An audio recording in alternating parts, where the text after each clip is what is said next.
我这边是先找了2块白皮布，这个长大小呢就按随心。这边我想先做一个类似门襟的开叉，在左边开一个叉。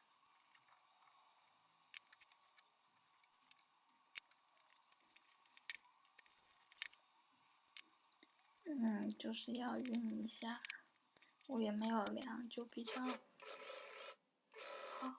现在是在想要把它们缝在一起，最后可以看到后面有一个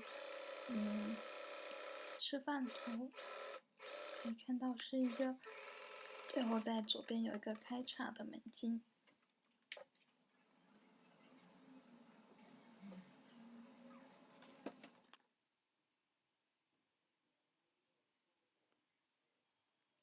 我现在是在缝那个门襟，侧面的门襟开叉。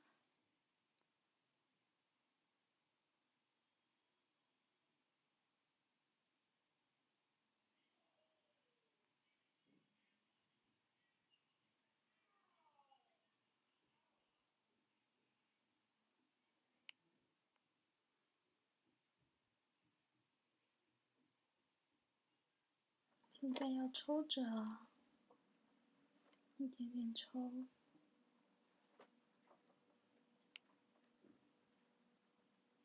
这个比较要有耐心，慢慢抽。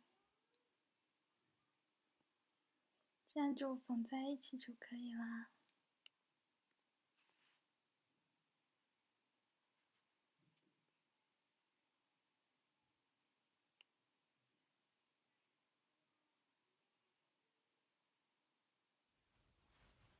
这个是最后成品。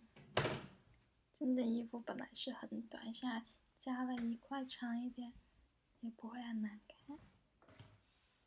完成。